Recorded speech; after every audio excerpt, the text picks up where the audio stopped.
pleased to have two deputy ministers here to talk to you students. Western science prides itself, and Western as a whole prides itself on our relations with government and our strong interest in linking or having synergy between the priorities of our government and our research enterprise and training enterprise here. I'm going to pass the introductions to the President of the Science Student Council, Sujan Saravanabhavan, and he will lead us through a discussion about our two deputy ministers, as well as a flow for the two segments of our program here today. Sujan.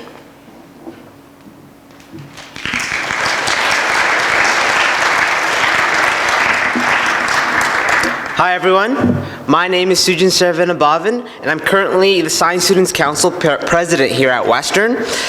And I'm so glad to see you guys all here today, but it is my absolute pleasure to introduce our two deputy ministers, Deputy Minister Bob Hamilton and Deputy Minister Tim Sargent. Deputy Minister Bob Hamilton was appointed as Deputy Minister of Natural Resources Canada on July 2nd of 2014. Prior to this position, he served as the Deputy Minister of the Environment. Furthermore, he was appointed as the Senior Associate Secretary of the Treasury Board in 2011 and named by the Prime Minister as the lead Canadian on the Canada-United States Regulatory Cooperation Council. He has also held many senior positions in the Department of Finance. Deputy Minister Bob Hamilton is an alumnus of the University of Western Ontario, receiving his Honours BA and Master's degree in economics here at Western. We'd also like to extend our welcome to Deputy Minister Tim Sargent, who was appointed to his position in finance on November 3rd of 2014. He also previously held the position of Associate Deputy Minister of Agriculture and Agri-Food Canada in 2013. Furthermore, he sat on the Privy Council, where he was responsible for advising the Prime Minister on a range of social and economic issues, and served as the Assistant Secretary to several cabinet committees. Deputy Minister Tim Sargent received his BA in Economics and Econometrics from the University of Manchester, his master's degree in economics from the University of Western Ontario, and a PhD in economics from UBC. We will start off our day with a keynote speech by Deputy Minister Bob Hamilton on 21st century resource management in Canada. We will then move on to a panel discussion where Deputy Minister Bob Hamilton and Tim Sargent will answer any questions about the skill sets and opportunities revolving around working in the federal government. Again, we are so glad to have Deputy Minister Bob Hamilton and Deputy Minister Tim Sargent here today. Please join me in giving them a warm Western welcome.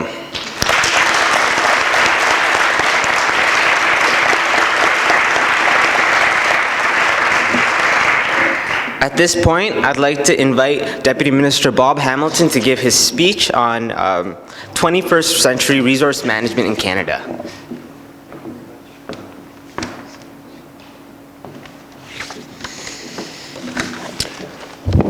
Well, thank you all very much. It's a great pleasure to be here today again, back in this hall. I think it was 2 years ago when I was here giving a similar talk, although at that point I was in the Ministry of Environment. But again, I could give a very similar talk about energy and environment issues then as I will this afternoon. Let me just say a couple of words of introduction. The reason, or the motivator for me being here is I am the Deputy Minister Champion for Western in Ottawa.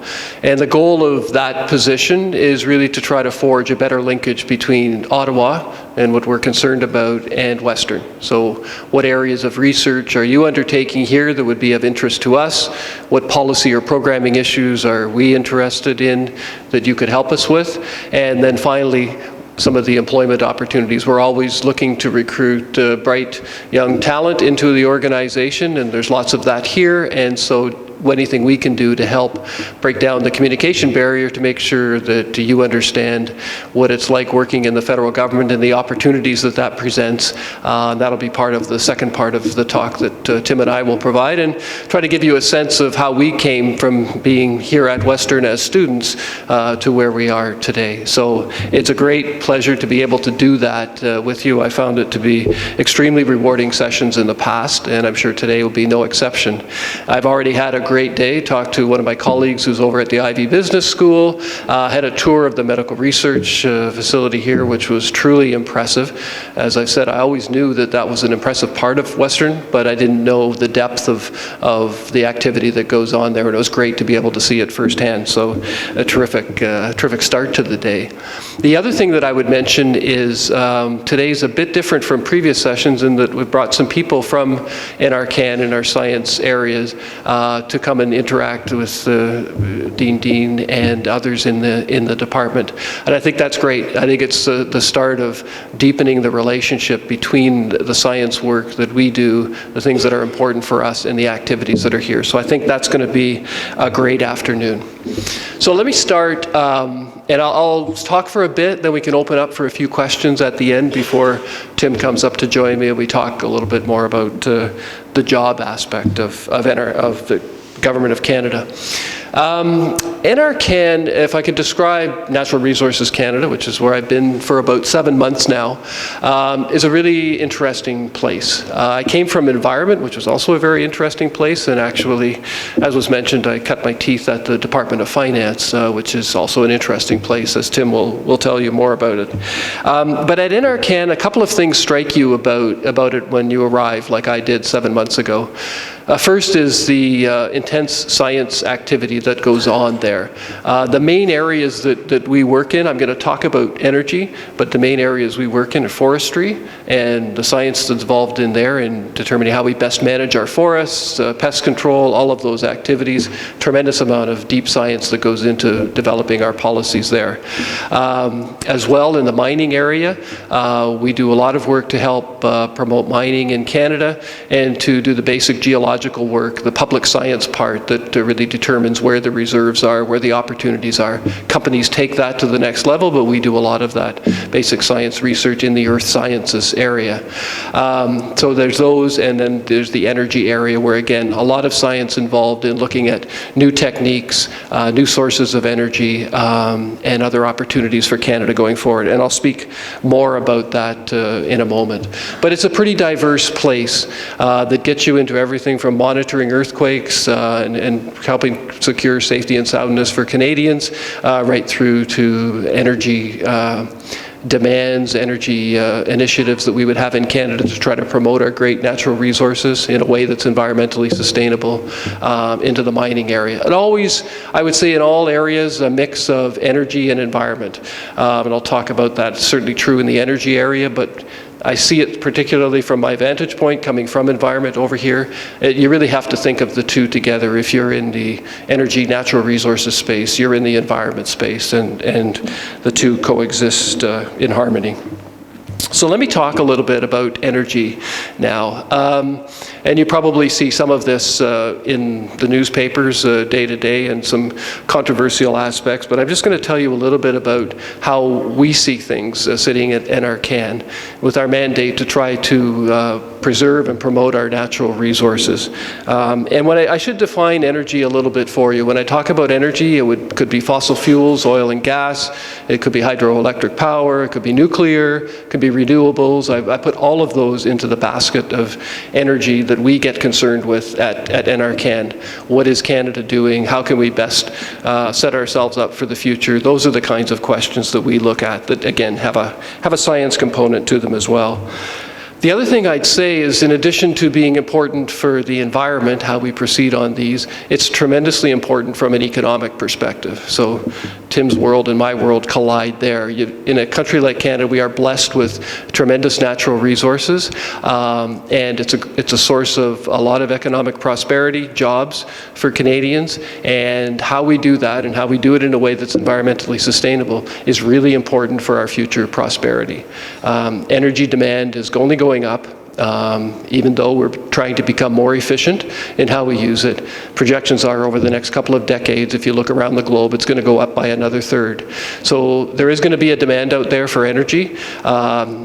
Cleaner energies for sure, but how we take advantage of that in Canada and find a way that we share in that prosperity, again in a way that's environmentally sustainable, is really, really important for us.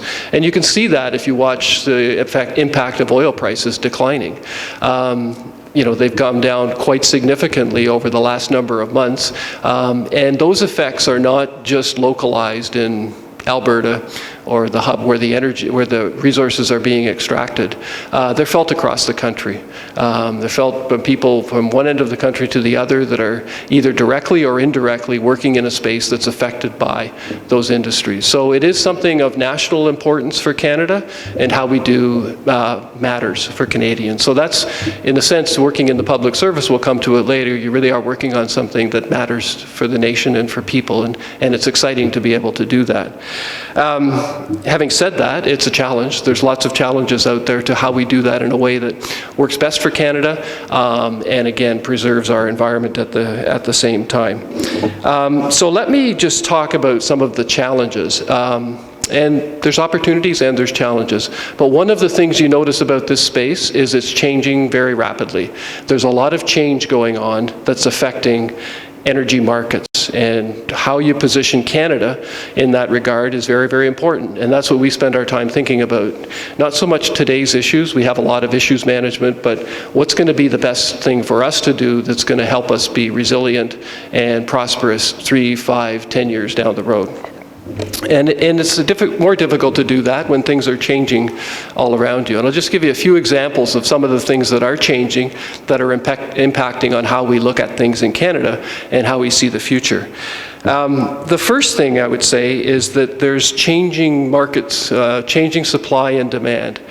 You've got rapidly increasing demand in Asia and other parts, particularly Asia, but also in other parts of the world. For example, we see that, in Europe, as a result of concerns about security of supply of oil and gas from Russia, they're looking around for other sources. And so that's a potential source of demand that will need to be satisfied. Again, what role does Canada play in that? I'll come back to some of that. But you have changing demands around the world. So there's markets out there for the resources and the technologies that we supply, and will we be able to tap into those markets, take advantage of that? That's one thing that is changing. On the other side, being an economist, I'll always talk about supply and demand. On the supply side of things, our main consumer of oil and gas has been the United States. Virtually all of our oil and gas was exported to the U.S., or all of our exports went to the U.S. That's changing. They're becoming a big supplier with the technological advances, shale gas, other ways of extracting resources from the ground. They're becoming a big supplier, a competitor, if you like. And so their need for our product down the road will still be there, but we won't be able to rely on it as an exclusive customer as we have in the past. And so we have to think about, so where are we going to sell these resources that we have in the ground? And I'll come back to the environmental part in a minute, but where are we going to sell them? Well, we know the demand is growing in Asia. We know potentially some growth in demand in Europe and other parts of the globe. So we have to get the product there, and that's where you come up with one of the issues that I'm sure you're all familiar with. How do we get the resources to the coasts, off to these other areas? How do we have the infrastructure, the pipelines, what have you, necessary to do that? So that's the changing supply and demand that forces us to think a little differently about our best strategies going forward as a nation. Just simply relying on the U.S. as a market for our product is probably not going to work in the future, and so we have to think of different ways of doing that. So that's some of the forces that are changing. The things that are changing very rapidly is the technology associated with all of these, and I would lump in here not only the fossil fuels, but also new technologies to have renewable energy sources, whether it's solar, tidal, whatever it is, trying to find ways to produce energy in a cleaner way. And this is really where environmental aspects come in very front and center. A lot of these technological change is coming about in order to try to find have a lower footprint on the environment, if you like, whatever the source of the energy is, whether it's renewable or whether you're trying to extract fossil fuels out of the ground in a way that has less environmental impact. A lot of that is being done, a lot of the progress that's being made is through technological change. Things like carbon capture and storage. Lots of money being spent to try to find a way in the oil and gas and the electricity, coal-fired electricity area to capture the carbon dioxide before it goes off into the atmosphere. If those technologies are successful, we'll be able to provide energy in a cleaner way in the future. And that is really the source of a lot of technological change. Now the question for Canada is twofold. Maybe threefold. We want to be part of that technological change, both to make our resource extraction more efficient, more environmentally friendly, but also to export some of those technologies. And again, if you think of some of the work that's done here at Western, where you're doing some of the research that is looking at new ways of doing things, part of the attraction at the end is to be able to export those technologies to other people that are interested in them. And that could be a source of economic gain for Canada going forward. If we become a nation that is producing these technologies that others want, that can be a source of economic gain. So again, the environment, energy, economic connections are pretty strong on all of these fronts. And I would just emphasize that, you know, we need the technology change in the resource sector for not only the environmental aspects that I've mentioned. That is clear going forward. We're going to have to find a way to do all of this with a lower environmental footprint, but we also need it for efficiency, because there's lots of other competitors out there.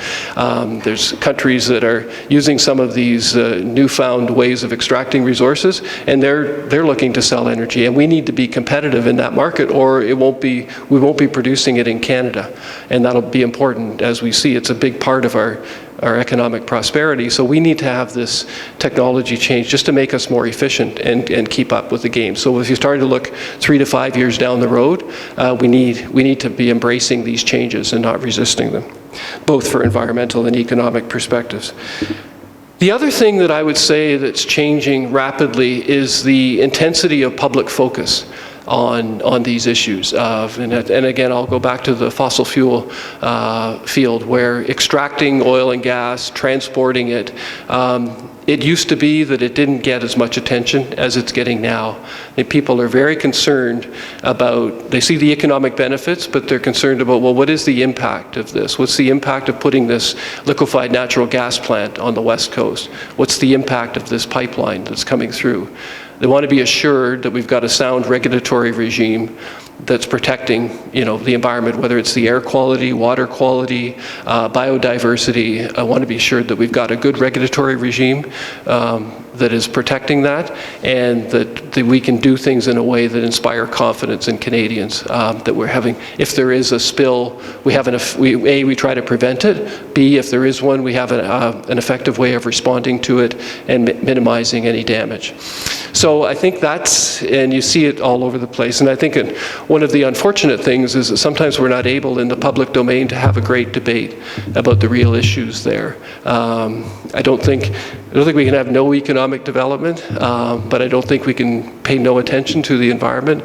We need to be talking about the spaces in between where we can actually develop our natural resources in a way that is safe and that inspires confidence in Canadians. So that's another area that's changing, that is having an impact on projects that are looking to go forward.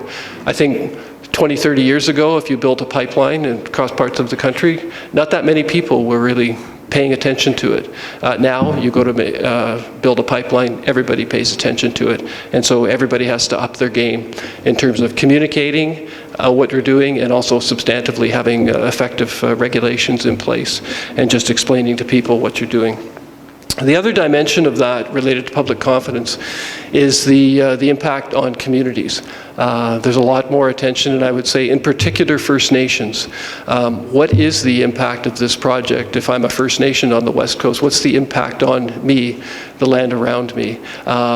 What can you, the government, tell me about how I'm going to share in the benefits going forward, and how I'm going to be assured that it's not going to have a negative impact on my community. And so a lot more time and effort now is being spent engaging with communities, making sure those partnerships are there. I spend a very large part of my time thinking about those issues.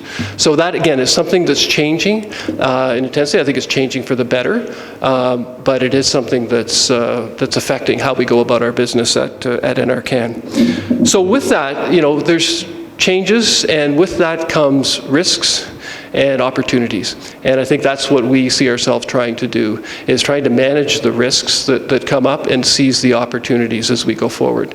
So let me tell you a few things that we're doing at NRCAN, and again, in conjunction with environment, finance, other departments, but what we see is quite important. The first thing that I would say is what we call energy market diversification. It's really an assessment of where are the markets out there. If we think out 3, 4, 5 years, where do we need to try to get our product to if we're going to satisfy those markets? It's a basic business proposition. We know we have the resources. We know there's going to be demand. Question will be we the source of supplying that or not? And so, again, that's where we get into issues of building pipelines or other infrastructure to try to satisfy that. And in some cases, that's changing very rapidly, like liquefied natural gas. There's projects to build some facilities in Canada to liquefy the gas and transport it. But all the while we're thinking about what we're going to do, whether we're going to have a project go forward, there's other countries that are doing exactly the same thing. And at some point, there may not be a need for us. Australia, the US, other countries could just supply all the gas, and we'll be out of that. So that'll be a market that disappears. So hopefully we'll be able to find a way to have that economic development in a way that people are comfortable with and is safe and secure for Canadians. But that energy market diversification is really one of the key things that we're doing now. The second thing is with paying very close attention to our regulatory regime from two perspectives. One, to make sure it's as safe and secure as it can be, realistically. And so paying a lot of attention to marine safety, pipeline safety, putting the regulations in place to, as I said, prevent bad things from happening. And if bad things do happen, which inevitably they do in whatever domain you're in, you've got an effective regime for responding to that and taking care of the issue with minimal damage. And then learning from those lessons and moving forward. And as well, monitoring what's happening so that you know what's going on. We're doing a lot more work now to try to figure out how can we monitor what's happening to water quality near a facility or to the biodiversity around it, and build a data set over time so we can see what the impacts of some of these things are, and so we can respond to that. So that just having that basic data is good, and we're trying to put more effort into doing that, as well as the underlying regulatory regime. So that's a very important part of what we're doing, again, responding to the changes that are out there that people want to know. They want to know answers to these questions, and it's important before you undertake the development to have good answers to them. The other thing that we're doing as well is trying to streamline the system because inevitably these regulatory processes, if you haven't worked in government, they can become quite cumbersome over time. And what we need to do is to try to figure out what's important and we need to pay attention to and do, and what has become a little bit too cumbersome isn't really adding any value, and we can strip that off. So for example, in the regulatory changes a couple of years ago, there was an effort to say, right now we're doing, say, 3,000 environmental assessments. A lot of them are triggered only because the federal government put $1 in it. There's no real environmental impact in it. It's not something that demands a full study by the Environmental Assessment Agency. So let's try to do less of that and take those resources and put them on the really important projects that do have the potential for significant environmental consequences, and make sure we do a good job of that. So that's the kind of thing, and we've tried to do it in a timely manner. All those types of things to make the regulatory system work well while not eroding the basic sense of public confidence. So that's another thing that we're doing. I mentioned the area of technology change. We're doing a lot of work there to try to look at things like carbon capture and storage that I mentioned, to try to look at extractive techniques that are more efficient, use less water, produce less carbon dioxide. Again, feeding we at NRCAN do work to help facilitate that technology. The industry does some themselves. They have the oil sands industry has banded together a group of companies in something called COSIA, where they're trying to do technological advances that all can share in that grouping. So people are working hard to try to find ways to do this better. And they're doing it, to be honest, for cost-saving reasons as well as environmental impacts. But that's a key part of what we're trying to do. The other one that I would mention again is the community engagement, spending a lot of time thinking about our processes. Are we doing the right things to engage communities at the right time on the right issues? And First Nations would be a big part of that. And that's a complex issue, but it's one that we're spending a lot of time on and I think is critical to make sure that we can actually move the projects forward in a way that people are comfortable with. The final one that I would raise in terms of activities in Ottawa is really the climate change front itself. When I was at Environment, I used to say that climate change just sucks the oxygen out of the room for all the other environmental issues that we have, which are important, things like air quality, water quality, biodiversity. They're all important environmental issues, but climate change gets most of the press. And there's a big meeting at the end of this year in Paris where countries will be expected to put their pledges forward for what they're going to commit to help improve climate change going forward. And this global issue and the global community is trying to come together to figure out what we can do. Canada's a part of that. And so this year will be an interesting year for us, mostly for my colleagues at Environment, but we play a role in natural resources as well, both in terms of driving technologies that will help us down the road and help us commit to better targets, as well as in the forest management area. We're responsible for a lot of the work that gets done in that area, and that's a source of both CO2, but also a sink that can help absorb CO2, and so we play an important role trying to figure out what Canada is doing and can do in that area.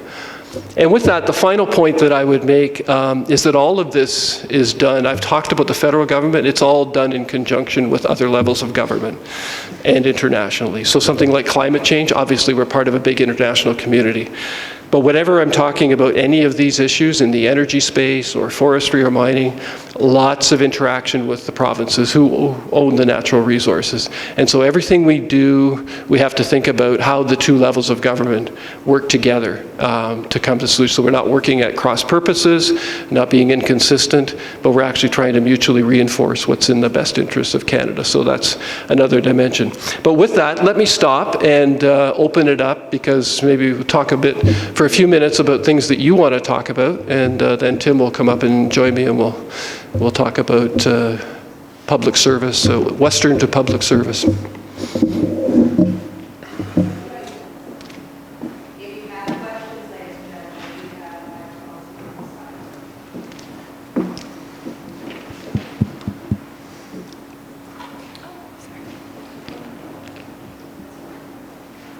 Hi, I just have a question about the tar sands in Alberta, because I do know that there are a lot of issues and a lot of First Nations are actually getting health issues, and it's an ongoing problem. I was just wondering, because you say that the industry themselves are doing things to try to improve the environment for Canada, but how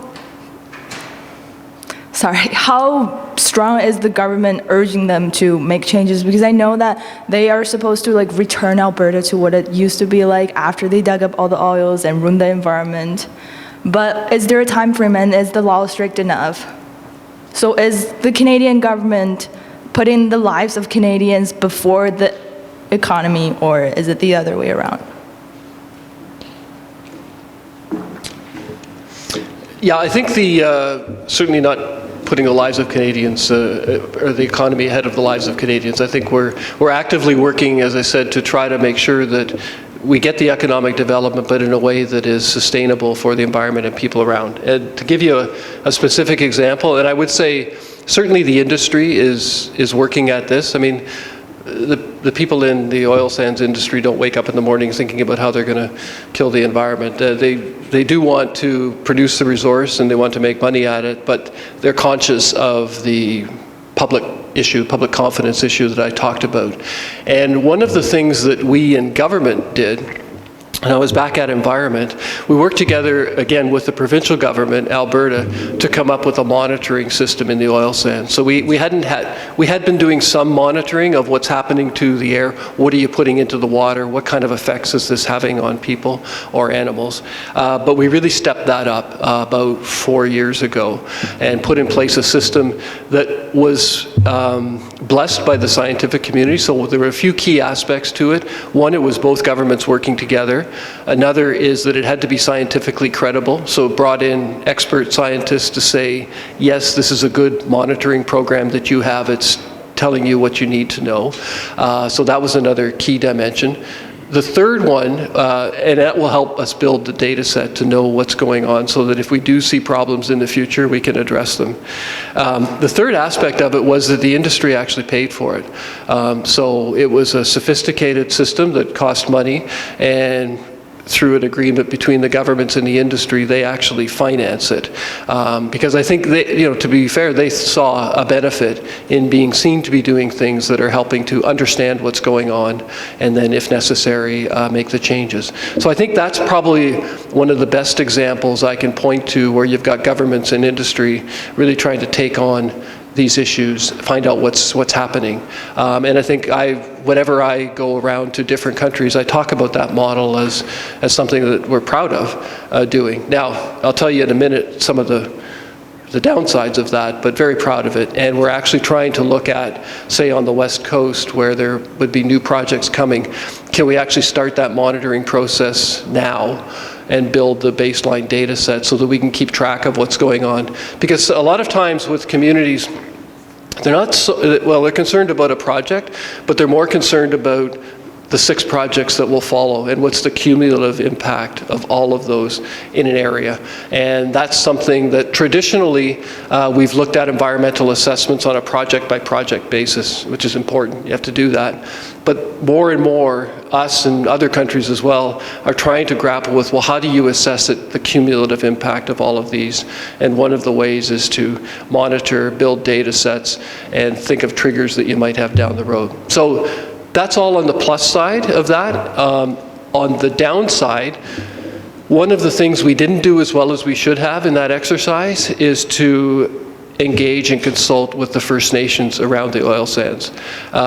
We did some, but frankly we didn't do as much as we needed to do. And so as the program rolled out, some of the First Nations were concerned that they hadn't had a role to play in designing it, thinking about it, and participating in it down the road. Because, for example, one of the things that could happen is there could be training for people in those communities to become those who monitor and to have those kinds of jobs going forward. So that was one thing we could have done better, and that as we go forward we're going to try to correct that. But overall it was a very positive initiative. So, and we are picking up, and the data, the other key thing I would say about it, the data is available to everybody. We made it a conscious policy at the beginning that if we were going to monitor this, we were going to make the data available so people can access that data, they can manipulate it to do whatever studies they want. So. Thank you. Hi, Bob. Thank you for being here today and speaking with us. So you mentioned earlier in your presentation that the market for oil and energy is changing in Canada, particularly with the demand factors and competition in the US. So I'm wondering, isn't this an opportunity for us to develop some more green infrastructure, invest in renewable technology that exists? So particularly in the Ontario and BC, there's a lot of push from the private sector in developing a lot of these green technologies in the renewables energy space. So I'm just wondering, what is the government stance in supporting some of these industries? Yeah, absolutely. In fact, at NRCAN, we have a number of programs where the government actually provides money to help develop some of these technologies. And as I said, I think that's going to be important for us going forward, whether it's renewable or non-renewable, but the technologies that are driving us to get better environmental results and produce whatever energy we are producing more efficiently are going to be important in Canada, but they're going to be important in a whole bunch of places around the world, China, Europe, you name it. And so if we can become the country that provides, that has that expertise, then we can actually supply that to the world, and it becomes a source of economic strength for us. And in fact, because of the unique nature of our country, we are fairly resource-based economy, and if you believe, as I do, that the energy and environment space is really commingled, we should become both environmentally superpowers, if I can use that phrase, as well as energy. And so I think it'll be an important part for Canada to play as we go forward. And I see carbon capture and storage is still fledgling a little bit, but that's a pretty impressive piece, and we will later this year have 2 operating carbon capture storage facilities in Canada. And so, you know, people should be proud of that. Sometimes you don't hear about those success stories, you only hear about the confrontational ones, but you know, those are technologies that we're working on in Canada, and we should be proud of, and hopefully as they succeed, we can export them to the world. Hi, so thanks for coming again. I can say as a student, we really appreciate the transparency that people in your position show. So my question kind of deals with more of a, I'll just talk, more of a wider sense. No, that was good. It's good. Yeah. Okay, sorry. Anyway, so more of a wider view on things. So in dealing with mediating environmental impact and kind of keeping it relevant, you mentioned a few things or a few efforts such as boosting kind of the public advocacy and that the public can feel that they can share their opinion, as well as the technological advancement, and then finally environmental regulation factors. So, and it's good to see that you're trying to intertwine different levels of government, different groups that can help towards these efforts. But I was just wondering, in more of a general sense, kind of the split. I mean, there's a few limiting factors, for example, funds and stuff like that. Can you speak a bit towards the kind of split of funds and efforts towards those 3 efforts, I'd say, and in terms, like, as a third-year science student, I'm very interested in kind of the, moving forward with technology. So, do you think there's enough, focus and resources in terms of funds being put into that technological side, or do you think that's a bit lacking and we can improve in that?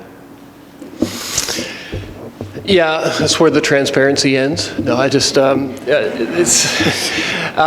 you could always wish for more funds. I guess at NRCAN, we feel like we've got a tremendous capacity to contribute to the research that goes on. We think we do a great job with what we have. But if Tim would only give us more money, then we know it's a paid political advertisement. I actually think we do quite well. But one of the reasons we're doing well is we're trying to partner with industries and universities. And that's part of what we're doing here today, is to say you've got this capacity at the university. You can do some things that we can't. And you have funding that we don't have access to. And so how can we work together on these issues? And we're seeing it here at Western, other universities that I've been to across the country, where we're forming those partnerships. As well, when I was out in Devon, and Glenn would have tremendous examples on the forestry side, working together with industry where they're interested in trying to do further research in a topic, how can we work together with them? And they can help fund those activities, again, in a public science kind of way. So yes, it would be nice to have more money in some regards, and there's probably more we can do, but actually I think we're doing a pretty good job in Canada with the money that we have. We just have to try to make sure that we're as efficient as possible with it. And frankly, that's been a pretty good discipline for us to have only limited resources. I'm an economist. If you've got a budget constraint, you just got to figure out the best you can do with that. And I think Canada has a lot to be proud of, so I'm pretty satisfied. But I would take more money if it came my way. Thank you. Again, thank you very much. I really appreciated the balanced approach and especially the emphasis on sustainable development into the future, and the balance of the interest between energy and environment. The aspect of including so many sectors of the community in the debate seems very positive, and if some of us here may be entering the government and may have heard of times when in conferences and other events, scientists working for the government may be restricted as to what they can actually comment on. I wondered if you wanted to comment on that aspect and how that might affect our research or work if we were to choose to work in the government. Yeah, it's a great, actually that's a great point for this audience. Before I was at NRCAN, I was at Environment, another science-based department. And so this issue of science communication was a big one. And frankly, there was a history of cases at Environment that were contributing to a public dialogue about muzzling scientists or scientists not feeling free. I'll have to say, in the time that I've been in those departments, I haven't seen very much evidence of that. I see very high quality science work that goes on. I see lots of peer-reviewed publications that go out, some of which have controversial findings, some of which don't. I think we're adequately funding our science work as per the comment before. Where we've run into difficulty from time to time is when two things. Journalists come and they want an answer to a question because they're writing an article that night. It can be difficult to get through our approval processes in government. And you have to recognize we're like any big corporation. When something comes out of the corporation, it has to be seen by a few people to make sure that it's kind of consistent with what the corporation feels is their mandate, their perspective. And so you have that like you would for the Royal Bank or somebody else. So our approval processes can be tough. And from time to time that can grind down and then the article gets printed and there was nobody from a science department to comment. So we have some issues with that and we are trying to streamline those processes and we're actually trying to go a step further at NRCAN to proactively set up time for scientists to go out and speak on particular issues. And just in advance, not wait to be asked, but to proactively try to explain something. I will tell you one thing, and I'm an economist, it's not unique to scientists. When you work in a government department, you're working in a fishbowl-like atmosphere, and so when things get said, ministers can get microphones put into their mouths and have to respond. So you have to be careful about what you do and say because it can be taken out of context, and that requires a particular training. And so whether you're an economist or a scientist, you need to know that you're in that space, and the journalists aren't always just looking for the nice answer that you want to give. They're looking for you to say something that could create a story. So as long as you know that and you're trained for it, it can go well. But also there's a line that you have to respect if you work in government. And again, as an economist at the Department of Finance, I wasn't free to go and pontificate on my personal views about an element of tax policy. I mean, I'm working for the government. I can help explain policy to people. I can help explain the economic factors behind what's going on. But my sort of personal views on government policy or others are not really the point.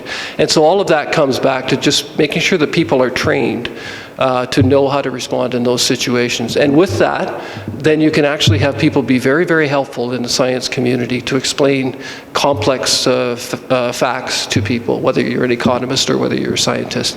And so, we have some great examples. Like I know on the weather side, one of the guys, some of you may know him, Dave Phillips, probably the biggest celebrity we've got in the government. Well, he worked for me, and so it was a pleasure. But he was able to go out and explain things to people about climate change and weather in a way that nobody else could, and that was very effective. And at a lower level, there are great examples of that. But you have to recognize the challenges when you go in, that you're not at a university speaking, and so what you say is really only of relevance to you. You are part of a government, and so what you say attracts a bit more attention. You just have to be conscious of that. But once you accept those, I feel pretty good about the openness of our science through publications. We're a little more guarded in media, but I think we're getting there. And I think as long as we continue on the path we're on, I don't see any issues. And it's actually quite helpful in some cases. We have some scientists who are very, very good at explaining things to people and staying within that boundary of explaining scientific facts. One more question, and then we'll have Tim come up. Sure. Hi there. My name is Patrick. I'm a second-year science student here. And you were just discussing very briefly about the importance of the efficiency of the energy sources. And I was wondering, Given the kind of discussion involving the inefficiency of the oil sands in Alberta, I was wondering if that's kind of generalized across the other energy sources, and what kind of work and research you are doing at NRCAN to combat that issue. Maybe I'll just broaden your question slightly, but it's not just in the oil sands. It could be other energy sources as well, where, you know, whether it's natural gas or what have you. How can we make sure that we are producing the product in the most efficient way possible that's not using an excessive amount of fuel or water or other resources, and minimizing the impact on the environment, but at the core doing it efficiently. If you look, again, just going outside of energy for a second, to the mining or the forestry industry, again, a lot of research going into best forest management practices. How can we do things that are good for the forests themselves, but ultimately will be productive for the companies? What kind of technological changes or new products can we produce out of forest products, for example? If you've got a decline in newsprint that's going on, how can you take the trees that are out there and turn them into something that is useful for people? What kind of processes do you want? So a lot of technological and research activity going on in those areas. Similarly with mining, you know, you go down and you explore a mine, you start to use up the reserve. It gets more and more costly the deeper you go into that reserve and try to extract, you know, the less efficient parts. Well, we do a lot of work trying to figure out, we and the industry together, how can you get in, how can you make that cost effective to take that mine and actually get more out of it, or whether it's an oil reserve, what have you, but just to extract it more efficiently, or how can you make that process of extraction more efficient? So in all of those areas, there are things that obviously the industry looks at because they like to save costs. And we look at it from a perspective of trying to encourage the research and innovation that's necessary to find those new ways of doing things that are more efficient and effective. So yeah, it's a big part of what we do.